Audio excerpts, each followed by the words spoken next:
ज्ञान वैविध्य चैनल में आपका स्वागत है। मैं बुद्धल गिंडाला आज आपको बताऊंगा लैंगिक समझ और संवेदनशील। ये लैंगिक समझ क्या है?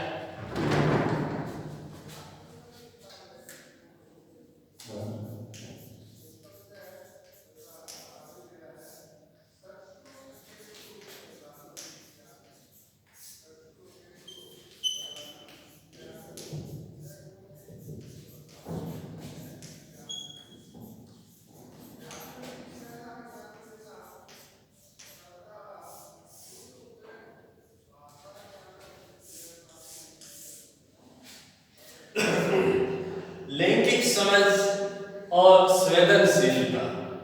लैंगिक संबंध और संवेदनशीलता, ये लैंगिक क्या है? पुल्लिंग है, स्त्रीलिंग है, ये पुरुष है, ये महिला है, ये लैंगिक कहा जाता है।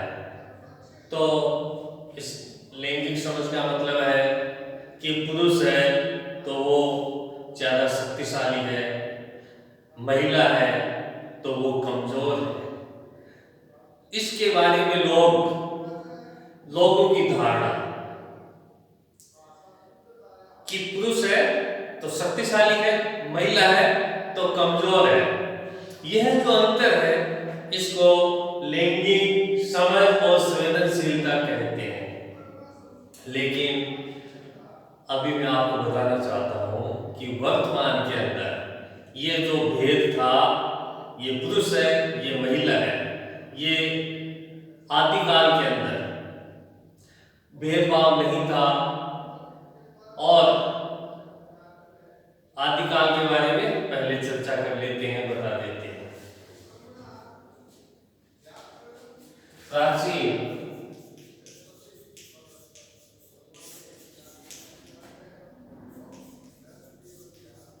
प्राचीन कालीन भारतीय समाज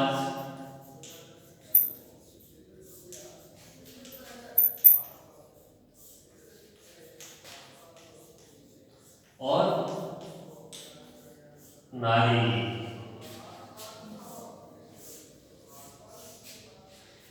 प्राचीन काल के अंदर प्राचीन कालीन भारतीय समाज और नारी, महाभारत काल था, उससे पहले रामायण काल की बात करते हैं।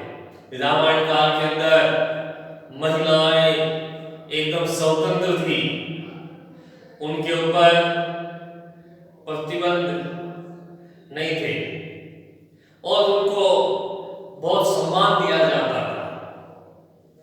प्राचीन काल में महिलाओं को सम्मान की दृष्टि से देखा जाता था और समाज में लड़का और लड़की, महिला और पुरुष, इसमें कोई भेदभाव नहीं किया जाता था। यह स्थिति थी प्राचीन काल में। उस काल में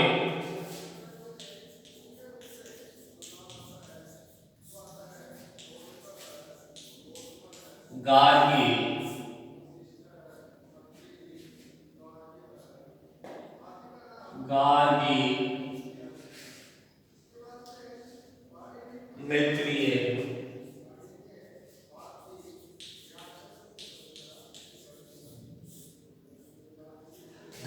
मैत्रेय, लोपामुद्रा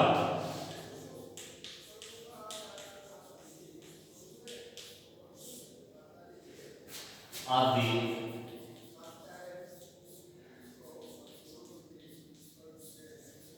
स्त्रियां थी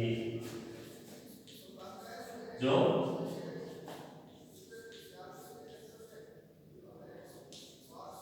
शिक्षित थी।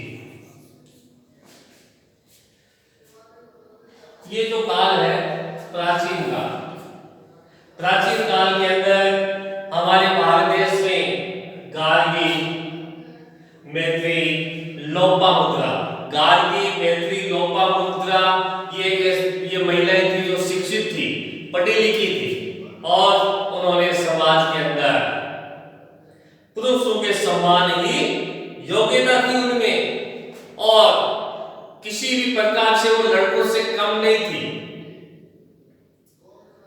और प्राचीन काल में महिलाओं के साथ भेदभाव नहीं होता था और उस काल में महिलाओं को जहां नारी, जिस घर में नारी की पूजा होती है, नारी का सम्मान होता है, उस घर में लक्ष्मी का वास होता है।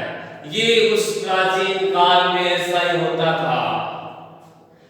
प्राचीन काल में घर के अंदर महिलाओं का सम्मान होता था, लड़कियों का सम्मान होता था। उस समय लोग सुख शांति से उनके पास, जहां लक्ष्मी, महिलाओं का सम्मान होता है, उस घर में धन की कमी नहीं होती है।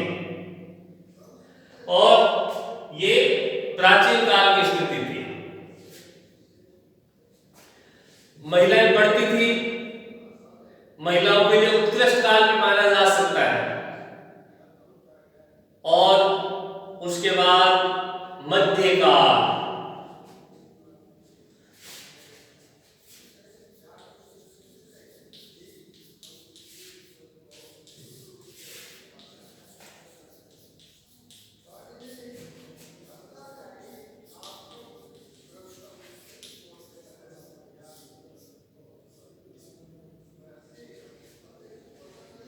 मध्यकाल में नारी की स्थिति, ये तो हो गया प्राचीन काल।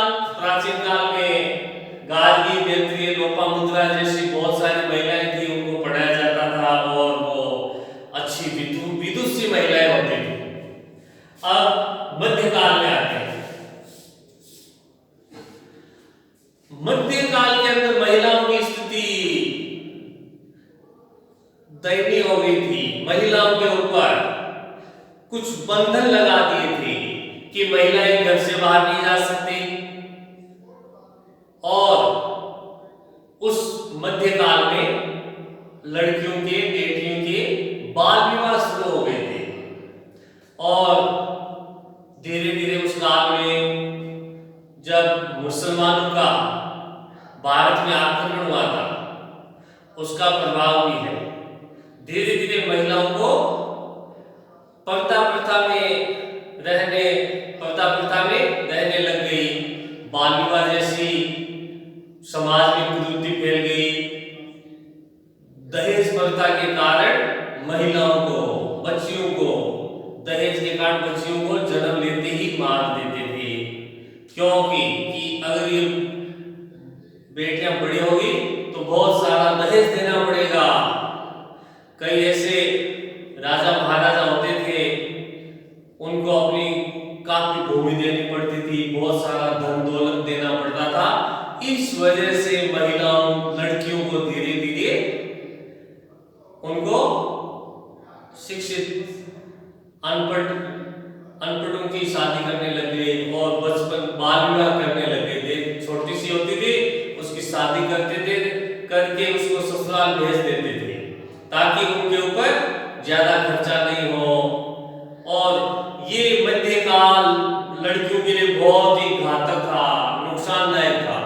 इसमें दहेज प्रथा, बाल विवाह है, सती प्रथा। एक ऐसी प्रथा आई थी, सती प्रथा, जो मनुष्य जाति को झकझोर देने वाली। एक व्यक्ति की मृत्यु होती थी तो उसकी पत्नी को दोषी ठहराया जाता था कि इस पत्नी की वजह से इसकी पति की मृत्यु हो गई है और ये विधवा हो गई है। बल्कि किसी पत्नी की मृत्यु होती थी तो उस व्यक्ति को विधुर कम कहते हैं, विधुर नहीं माना जाता है, लेकिन वो विधवा को हीन दृष्टि से देखा जाता था। ये मध्यकाल के समय की उत्पत्ति थी। उससे पहले महिलाओं में सम्मान था, महिलाओं को सम्मान बराबर का दर्जा था, लेकिन मध्यकाल महिलाओं के लिए बहुत ही दुष्परिणाम वाला काल कहा जा सकता है। तो उसमें दहेज प्रथा अधिक हो गई, बाल विवाह अधिक होने लगे, सती प्रथा होने लग गई और महिलाओं को एक चार दीवारी के अंदर की महिला है तो घर के अंदर ही रहेगी, भोजन बनाएगी, घर की सफाई वगैरह करेगी, बच्चों को पालेगी। यहाँ तक कि मध्यकाल में महिलाओं को सीमित कर दिया था। ये महिलाओं के साथ बहुत बड़ा अन्याय था।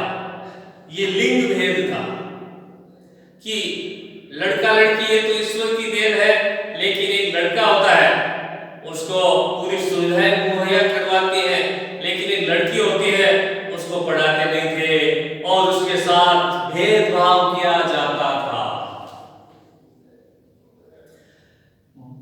भाई और बहन होते थे, उनके माता पिता अपने बेटों को ज्यादा देख रेख करते थे, उनको ज्यादा प्रोत्साहन देते थे और लड़कियों को नहीं देते थे, क्योंकि उनकी सोच ये थी कि लड़कियां तो अगले घर चली जाएंगी। तो ये मानसिकता मध्यकाल में पनपी थी, ये बहुत ही नुकसानदायक थी और इससे हमारे समाज के अंदर धीरे धीरे आगे कई प्रकार की विकृतियां उत्पन्न हो गई थी और मध्यकाल में महिलाओं की दयनीय स्थिति थी।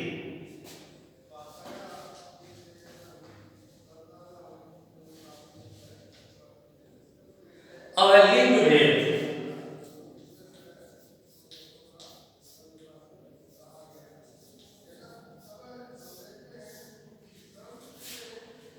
लिंग भेद, ये महिला है,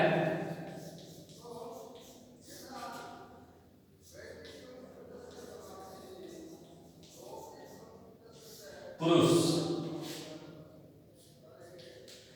लिंग भेद करने लगे कि ये तो महिला है, महिला का कार्य है कि घर के अंदर रहे, बच्चों को पाले पोसे और घर का ही कार्य करे। बाहर जाकर के पुरुष, बाहर से पुरुष जाएंगे और धन कमा करके लाएंगे, घर का जो कार्य है वो केवल महिलाएं ही करेगी। घर का काम कौन करेगा? महिला करेगी। बच्चों का लालन पालन है, किचन रसोई का कार्य है, साफ सफाई है, पुरुष है वो बाहर जाएंगे, धन कमा के लेके आ जाएंगे और दे देंगे।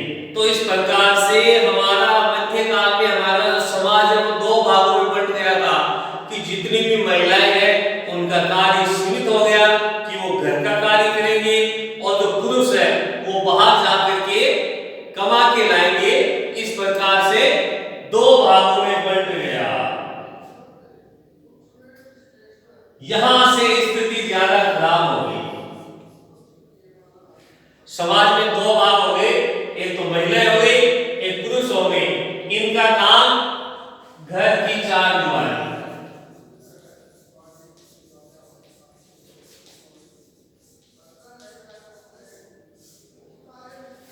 और इनका घर से बाहर धन कमाएंगे।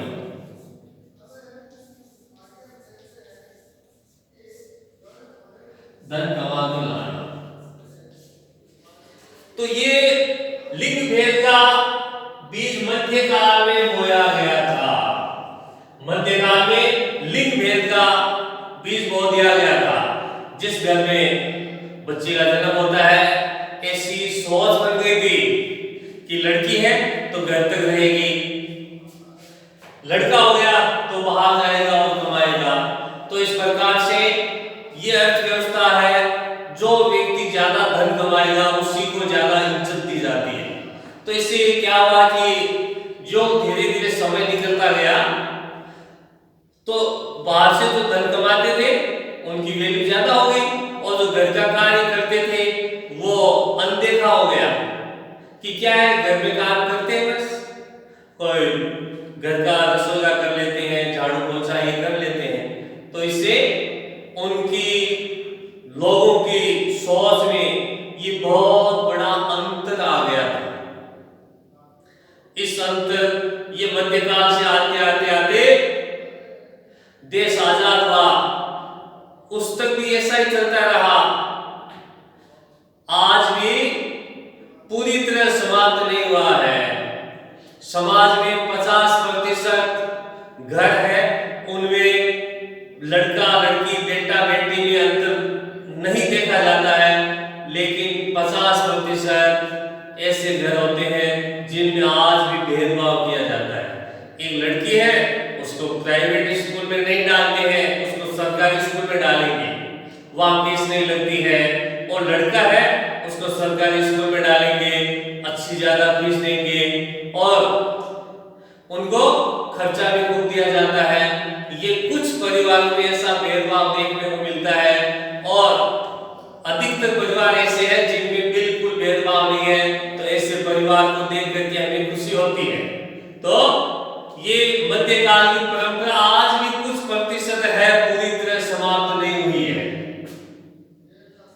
तो ये इस प्रकार से लैंगिक समझ, लिंग भेद मैंने आपको बताया है। अब आगे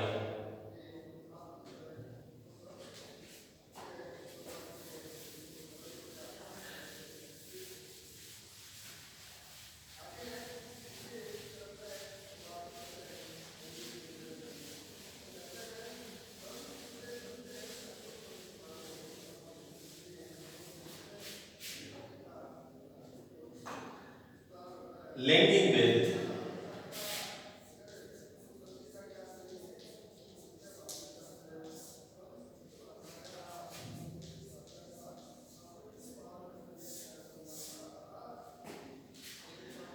लैंगिक भेद, इसमें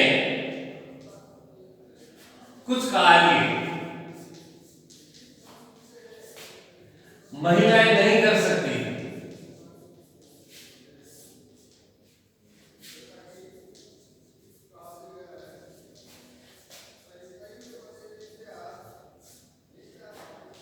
अतः उनको कम मजदूरी दी जाती थी। ये लैंगिक भेद है कि ये कार्य महिलाएं नहीं कर सकती, पुरुष कर सकते हैं, और महिलाएं करेगी तो उनको कुछ कम मजदूरी दी जाएगी, उतना ही काम है, तो इससे महिलाओं का शोषण होता है।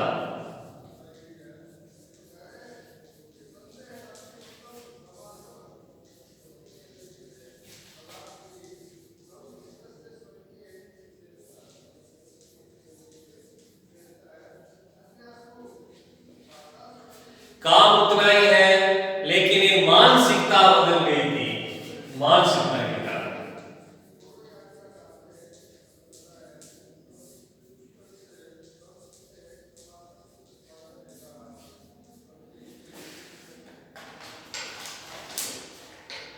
मानसिकता के कारण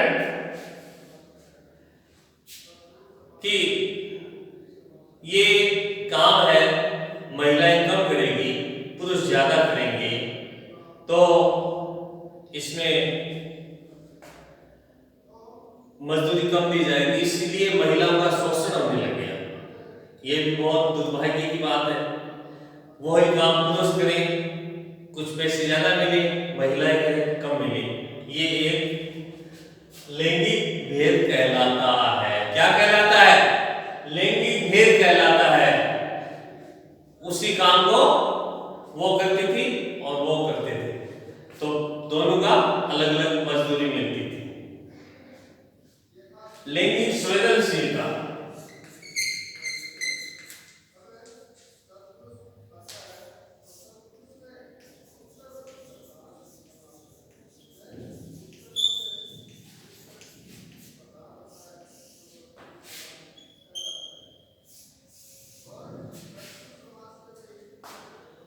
अब हम पढ़ेंगे लैंगिक संवेदनशीलता। ये क्या है? कहीं बाहर जाते हैं, पुरुष जाता है, उसको कोई नहीं डांटता है। घर का लड़का घर से बाहर जाता है, उसके माता पिता नहीं कहते। एक लड़की घर से बाहर जाती है, उसको डांटते हैं। ऐसा क्यों? ये ऐसा क्यों, कितने समय तक चलता रहेगा? विदेशों में ऐसा कुछ नहीं है। अमेरिका, इंग्लैंड, ऐसे जो देश है, वहां लड़का लड़की का भेद बिल्कुल नहीं है। वहां मात्र शतात्मक प्रणाली है। इंग्लैंड के अंदर लड़कियों की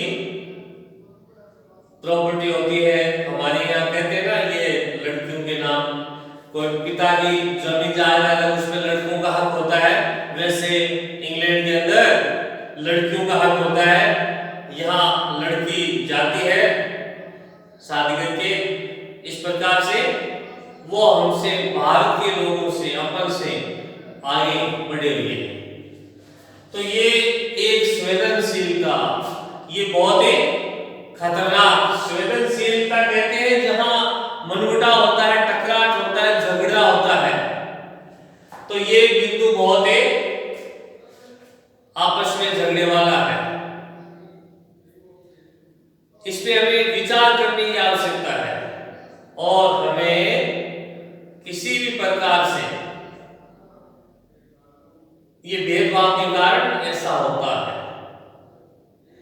ऐसा नहीं होना चाहिए।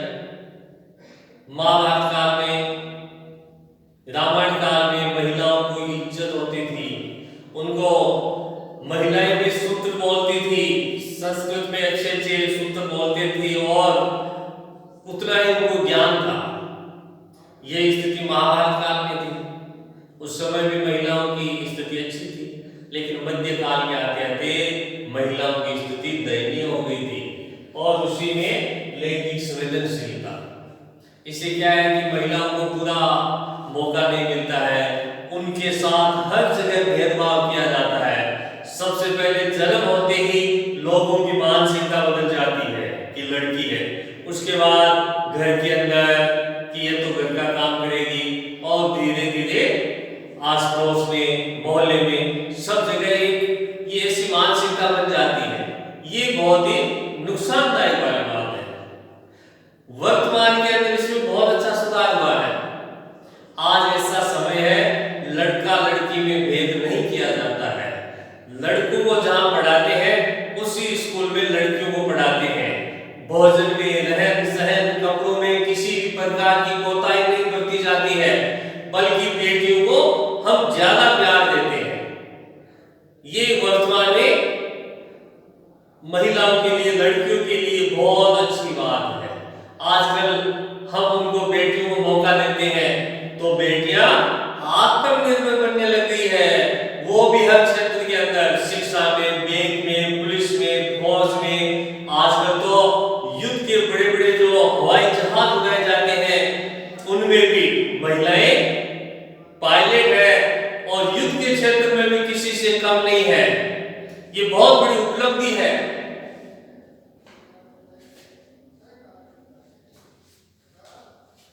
अब पढ़ेंगे हम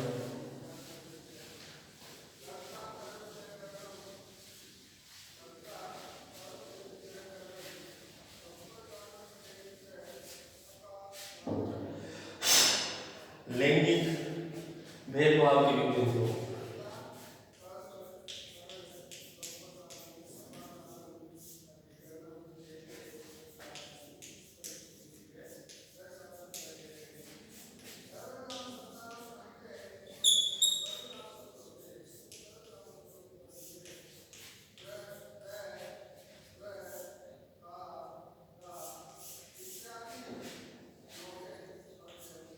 अब हम पढ़ेंगे लैंगिक भेदभाव के विविध रूप, विभिन्न रूप। श्रम का लैंगिक विभाजन नंबर 1।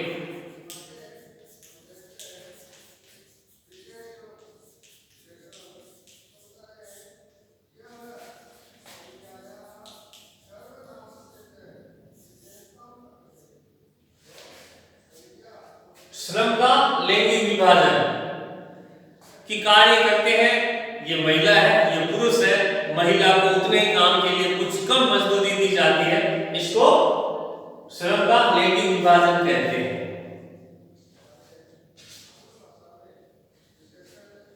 नंबर 2,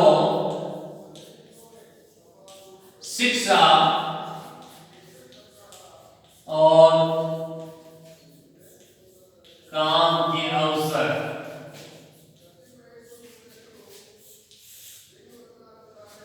नंबर 2 है शिक्षा और काम के अवसर।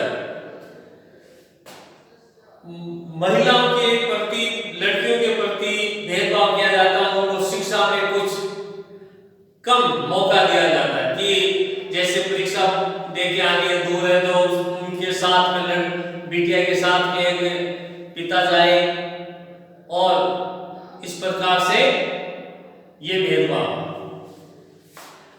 काम के अवसर है, लड़का है उसको भेज देते हैं, वो चला जाएगा, लड़की है तो उसको अकेले नहीं भेज सकते, इसका भी असर पड़ता है।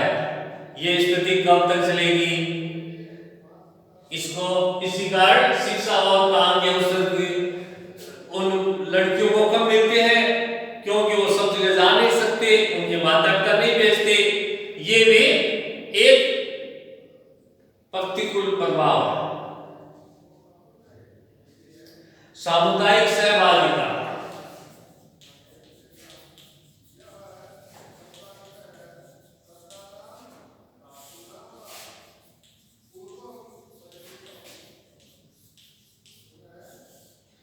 सामुदायिक सहभागिता समाज के अंदर पुरुषों की भागीदारी है, उतनी ही महिलाओं की भागीदारी है, लेकिन ऐसा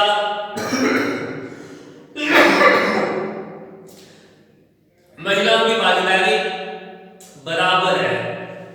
पुरुष और महिला एक गाड़ी के दो पहिए हैं, एक पहिया पंचर हो गया तो गाड़ी नहीं चलेगी। इसलिए महिला को भी उतनी ही सहभागिता देंगे, महिला भी बराबर का अपना सहयोग देगी और देती भी है, जिससे परिवार के अंदर माता और पिता दोनों बराबर कमाते हैं, वो परिवार अलग ही है, उस परिवार का रुतबा अलग है और वो अच्छा परिवार है। तो और जिस घर में महिला घर का कार्य करती है, पुरुष बाहर का करते हैं, तो उस घर में उतनी खुशहाली नहीं हो पाएगी। इसलिए समाज के अंदर दोनों की सहभागिता बराबर होनी चाहिए। किसी प्रकार का स्त्री पुरुष, महिला पुरुष ऐसा भेदभाव नहीं होना चाहिए।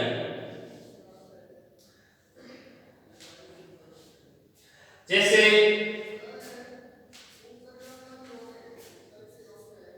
2011 की जनगणना,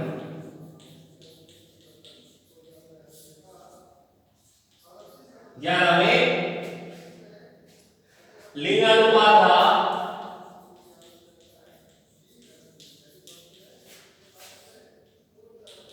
928 व्यक्तियों के पीछे 1000 व्यक्तियों के पीछे 928 लड़कियां ही हैं, तो इतनी संख्या कम है। और पुरुष साक्षरता,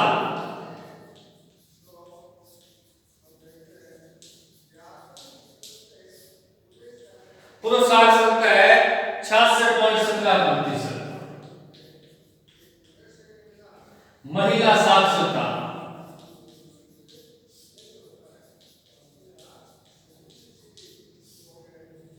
महिला साक्षरता है 52.10। ये 2011 की, 2011 में लिंगानुपात राजस्थान का था 928 और पुरुष 66.17, महिला 52.10% साक्षर थी। तो देखो इतनी कम है, 52 महिलाएं तो लगभग आधी ही पढ़ी लिखी है और इनका आंकड़ा पुरुषों का ज्यादा है। इस ये शिक्षा और अवसर का है कि इतने सबको अवसर नहीं दिया जाता है, सब लड़कियों को, बेटियों को पढ़ने का अधिकार नहीं दिया जाता। आज इन आंकड़ों से हमें पता चलता है केवल 52.10% ही महिलाएं पढ़ती है। ये दुर्भाग्य है, ऐसा नहीं होना चाहिए, सब बेटियों को पढ़ाना चाहिए। अब पढ़ेंगे महिला आंदोलन।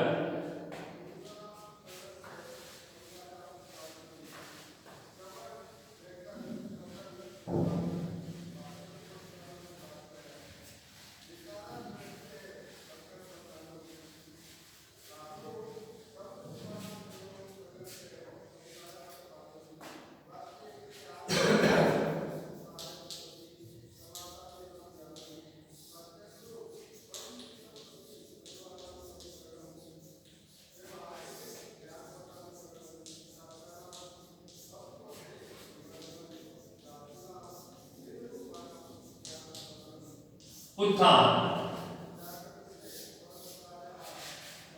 महिला आंदोलन और नारी उत्थान। अब हम ये देखेंगे कि महिलाओं का उत्थान और नारी आंदोलन यह मध्यकाल समाप्त होते होते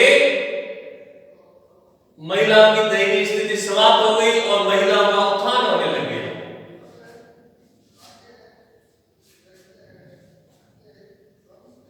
महिलाएं हैं वो पढ़ करके अच्छे अफसर बनने लग गई, अच्छे अच्छे वो अपने पुरुषों से ज्यादा अच्छा कार्य करने लगी, जिससे क्या हुआ कि महिलाओं की स्थिति समाज में अच्छी हो गई।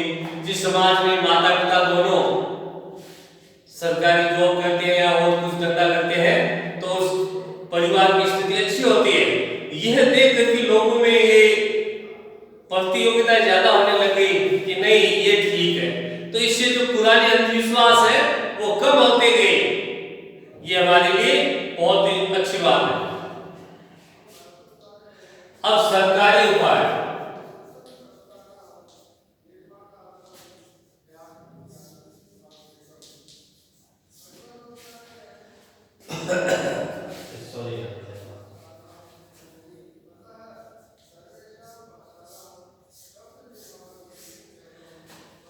सरकार ने ऐसी योजना बनाई जिसके तहत महिलाओं को अवसर देने लगे। हर क्षेत्र के अंदर महिलाओं को सहभागिता के लिए उनके अलग से नियम बना दिए, उनको अलग कैटेगरी दे दी और उनको थोड़ी छूट दे दी, जिसको आरक्षण कहते हैं। 33% सरकारी उपाय महिलाओं को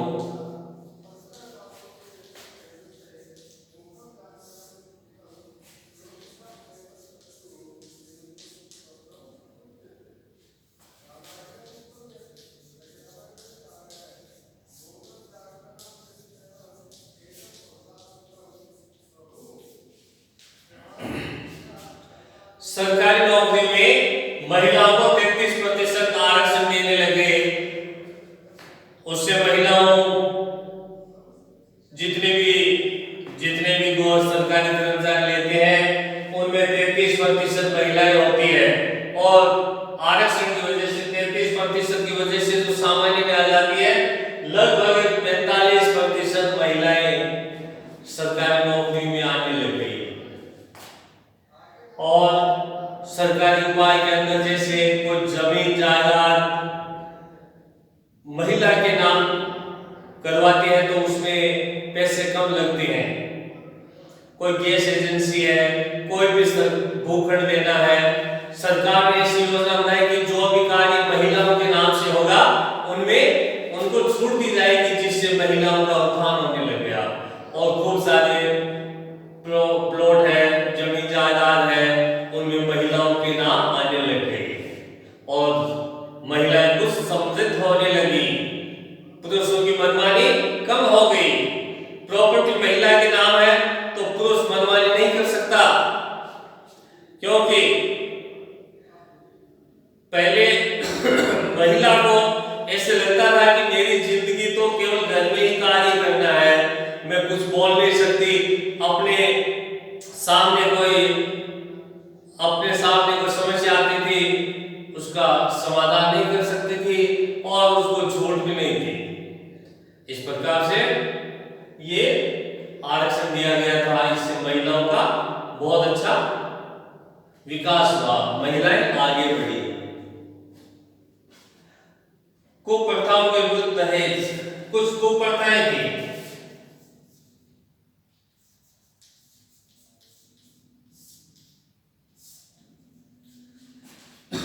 दहेज प्रथा,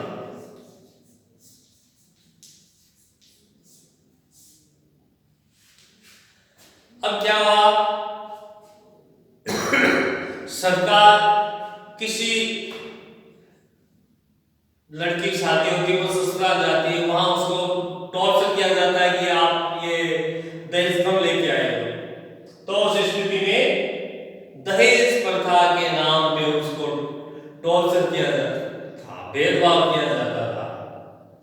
और सरकार ने ऐसा नियम बना दिया है कि अगर कोई महिला को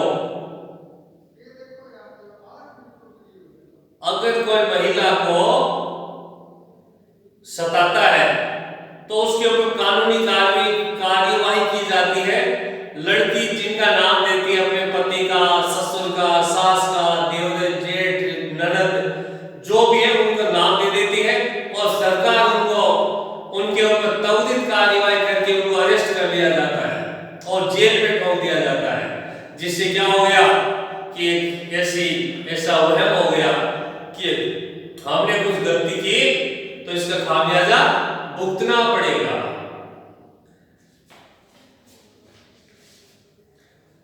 दहेज प्रथा निषेध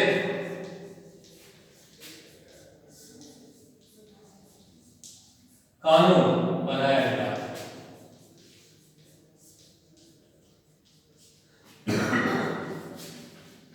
बाल विवाह निषेध,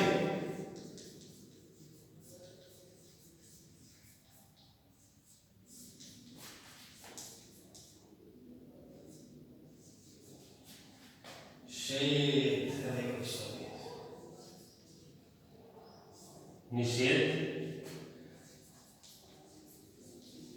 कानून बनाया गया। इसमें 18 वर्ष से पहले लड़की की शादी नहीं की जा सकती।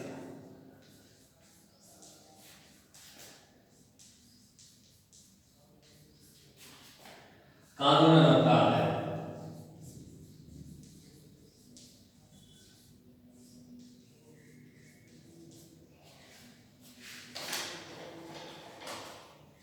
और 21 वर्ष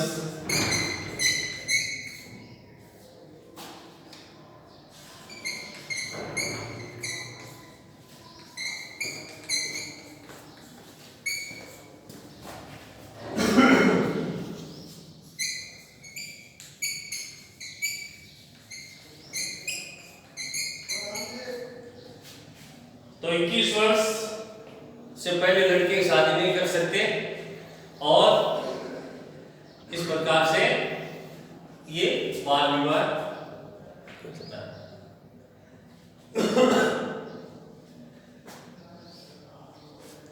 और समान कार्य के लिए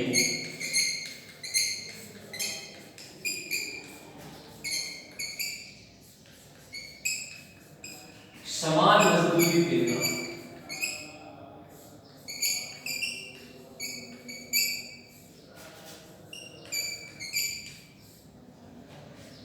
हमारी भारत सरकार ने ऐसे नियम बनाए हैं कि दहेज प्रथा निषेध कानून बनाया गया है।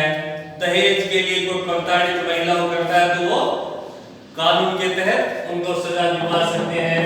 बाल विवाह के और बाल विवाह में 18 साल से पहले लड़की की शादी और 21 साल से पहले लड़की की शादी और समान कार्य के लिए समान वेतन के लिए महिला कहीं भी इसकी शिकायत कर सकती है। और आज हमने ये लैंगिक समझ और संवेदनशीलता के बारे में पढ़ा और बाकी कल पढ़ेंगे।